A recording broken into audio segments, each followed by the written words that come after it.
What's up, YouTubers? In today's video, we're doing a complete review of the LG F60 from Metro PCS.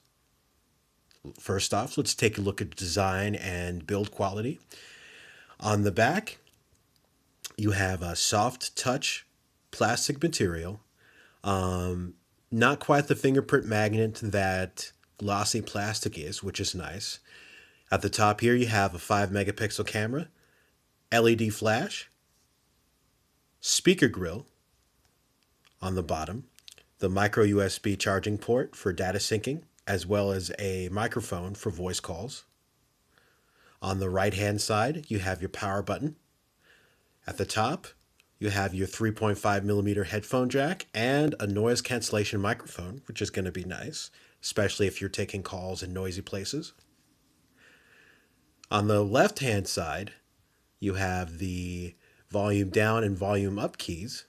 And on the front, the 4.5-inch screen, you see the LG logo here, and a VGA front-facing camera, that's 0.3 megapixels.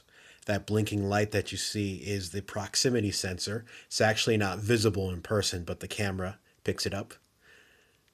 The front-facing grill for voice calls here, and there is no notification LED, which is disappointing. There is another solution to that, but it's not really much of a solution. More on that in a little bit. Now you'll notice here that there is no physical home button here.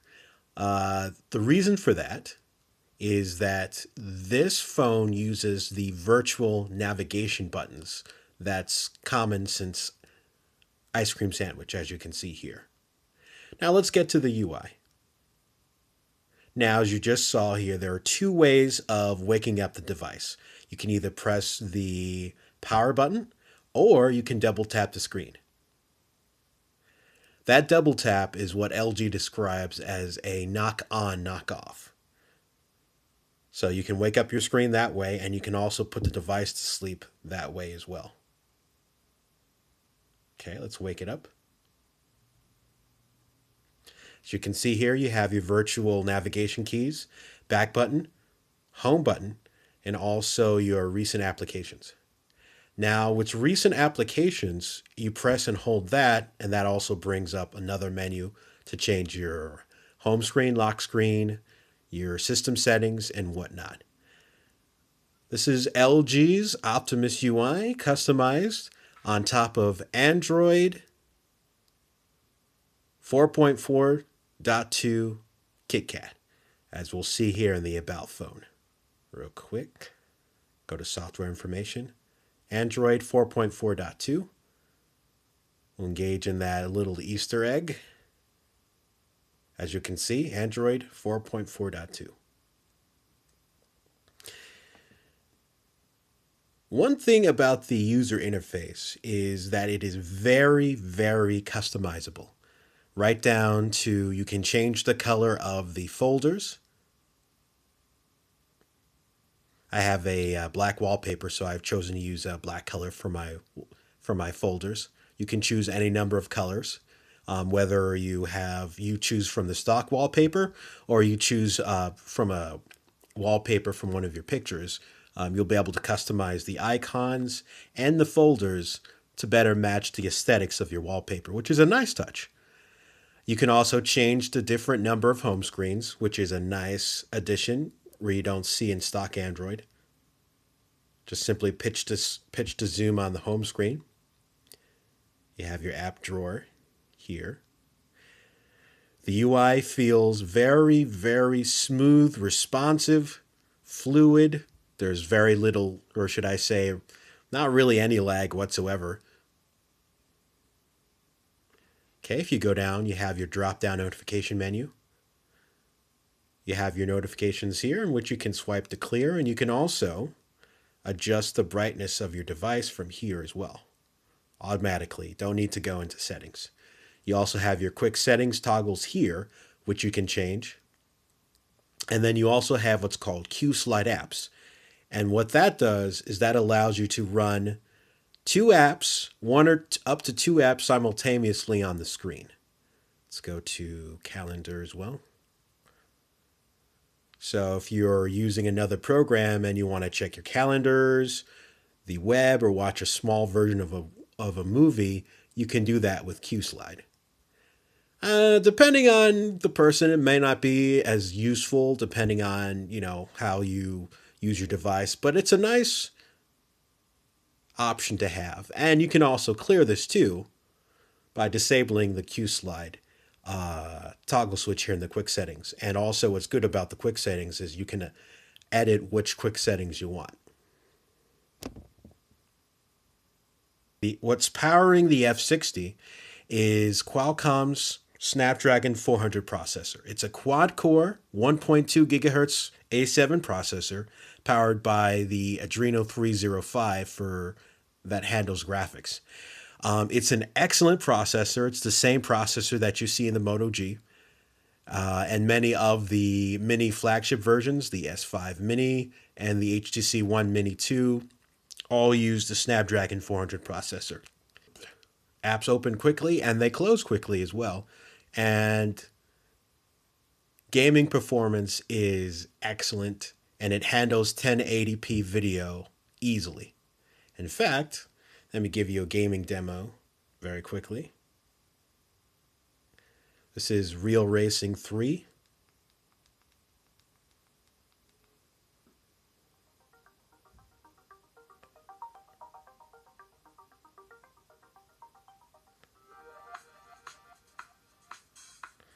Now, I'm using an older version of Real Racing 3, which is why the navigation bars are still on screen. If you update to a more recent version, you're going to have full immersive mode, so the navigation buttons aren't going to show.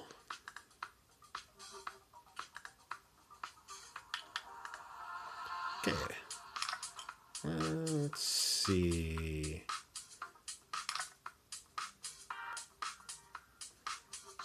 Let's race some American muscle here.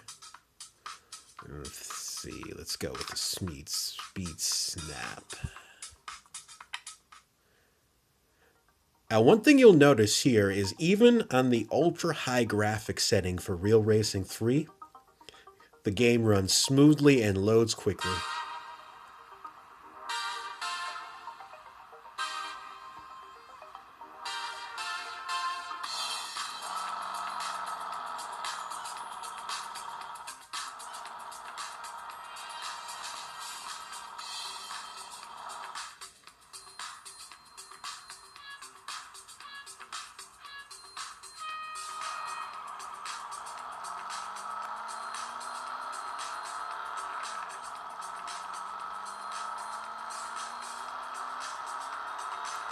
Now, normally, Real Racing 3 on anything other than a flagship device usually has the default setting for graphics at low to medium.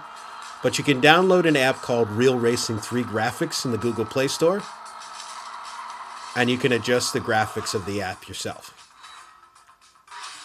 and have it at high or ultra high if you think your own particular device can handle it.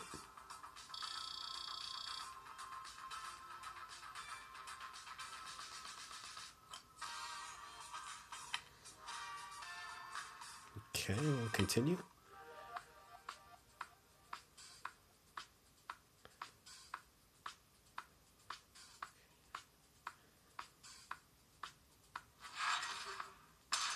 First. Oh, yeah. Okay. And we'll exit from that.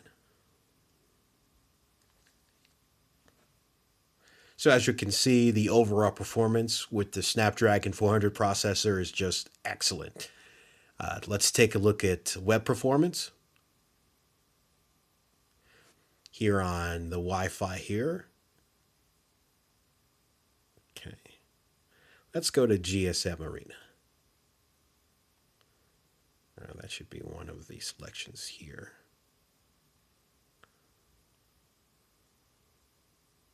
Pinch to zoom here.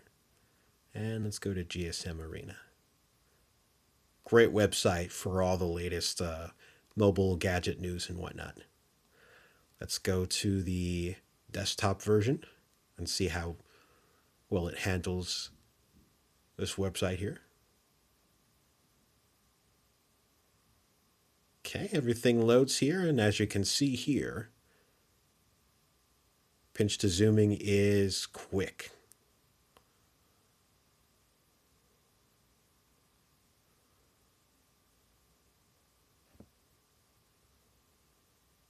Okay.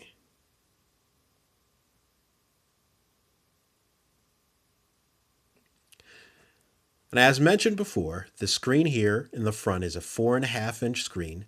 It's 800 by 480 pixel resolution, so it's a WVGA or wide VGA screen.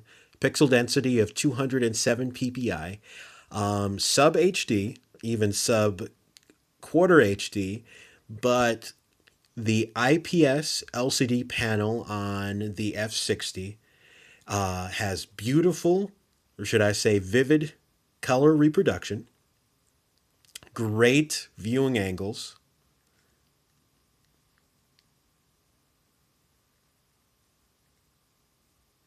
and texts still look reasonably sharp, even at the more modest resolution. So gaming, web browsing, watching movies, even HD videos still look pretty good on the screen. Now, the call quality of the device is excellent. Voices from the speakers come in loud and clear, and callers had no complaints about my voice, even in noisy places. And the speakerphone quality here is also pretty good as well. Voice calls came through loud and clear, although you did have to turn the volume up perhaps a little bit louder if you're in a slightly noisy area. But the speaker phone quality is still pretty good. And in fact, in just general use, the speaker gets pretty loud. I'll give you an example here. Let's go with some music.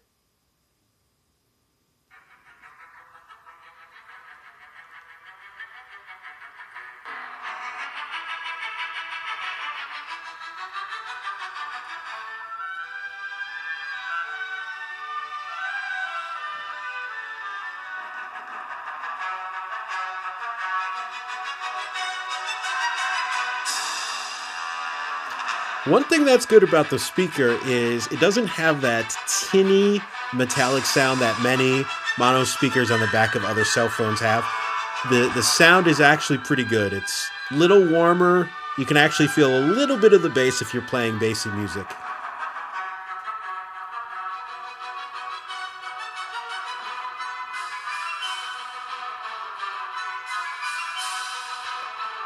Okay, we're going to pause that. Okay. Now, as mentioned before, the camera on the F60, you have the 5 megapixel camera and the VGA front facing camera. The picture quality of the back camera is pretty decent, about as what you'd expect for a 5 megapixel in this price range. In good light situations, and especially outdoor photos, can look pretty good. Unfortunately, the colors tend to be a little washed out, a little muted. So still, you can expect reasonably good detail for shots. When you're taking indoor shots, or should I say, error shots in low light, the performance is decent. You might see a little bit of a yellowish tint, especially in low light situations. So you want to make sure to have flash on if you want to get the best results for taking indoor photos. The front facing camera is pretty decent, actually. Some of the better front-facing VGA cameras I've seen in devices in this price range, and it actually has some pretty interesting features too. Okay, let's go give a demonstration here. Go to our camera app. Okay, I have it set here at the front-facing part of the camera. Now, what's interesting about this is if you're in a low light situation and you want to try to take a selfie, you can actually have the option of lighting up part of the screen to help illuminate your surroundings so you can get better selfies. And that's with this icon here, with just the flash icon. Now you'll see that white band around the viewfinder. That's to let in more light so you can better take selfie pictures. Okay, we'll deactivate that. Another feature of the selfie camera actually is an ability to use hands off shutters. So basically, how that works is you place your hand in the viewfinder. Okay, let's see if this works. Make it fixed, and there's going to be a 3-second countdown. Let's try that again.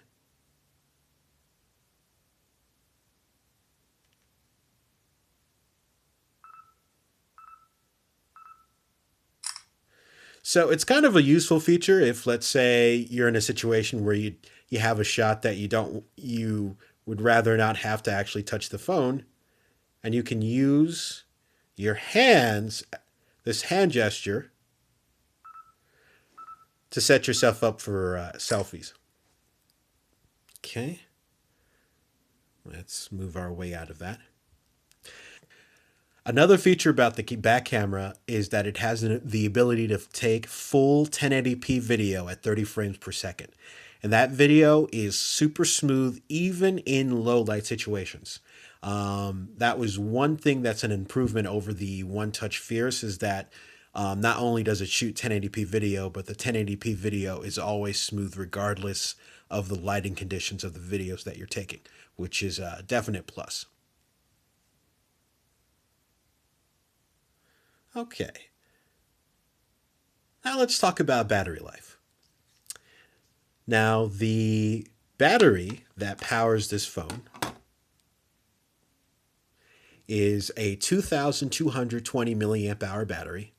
And the battery life, as you can see also here, you have a slot for a micro SD card. I have a 64 gigabyte micro SD card installed in mine. A quick note on that actually is you can actually install 64 gigabyte micro SD card even though the specs say they only go up to 32. And the way that you do that is when you install the 64, you'll go to your phone settings for storage. Okay, let's unlock that. Go to our storage settings here. And what you'll see here is you're going to see an error that the phone doesn't recognize the folder or the file format of the phone that you're using, and it's going to give you an option to format the SD card. Just hit that format option, and it's going to reformat the SD card into a file system that it recognizes, and you'll be able to use the full 64 gigabytes, or in this case, 49.44. And this will probably work with 128 gigabyte cards as well. So that's pretty cool, actually. Now back to the battery life. I've noticed with this phone is the battery life is very good. Even with 1 to 2 hours of on-screen time with gaming, web browsing, talking, texting, and whatnot, the phone can easily last you the entire day. If you're going to go 4 or 5 hours of screen time, you're going to see you're probably going to need to charge it near the end of the day. You're going to look at sub 15% battery times. But for general use, easily full day battery life. Standby time is excellent. If the phone has been in sleep for about 4 or 5 hours, you might see 1 or 2% loss of battery life, which is excellent. And being that the back is removable, you can always bring an extra spare if you're going to be going on a road trip and whatnot. Always useful to have a removable battery. All right. So if you're in the market for a new device, let's say you're using one of the older LG devices for Metro PCS, whether it be the Motion, the Spirit, the F6, F3, and you're considering one of the newer devices like this F60 or the new Galaxy Avant or perhaps even the Fierce 2, the F60 is proven to be an excellent device. Great, fantastic build quality. Beautiful, even though modest resolution screen. Great viewing angles. A fast processor that can handle any games that you want to throw at it. Excellent battery life. And a pretty decent rear camera and a fairly decent front facing camera with some interesting features. This could be an excellent option for you if you're looking for a good smartphone that just works. The internal storage of this device is 4 gigabytes. The ROM is 8 gigabytes, but four of those, half of that is taken up by the operating system. So you have, actually, let's go back here. We're looking at,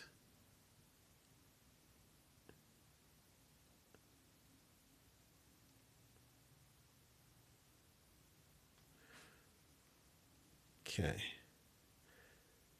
Now, 3.3 gigabytes is already used. I have 1.1 free, but when you start the phone from the beginning, let's say you're using it for the first time, you're going to see just over 4 gigs available.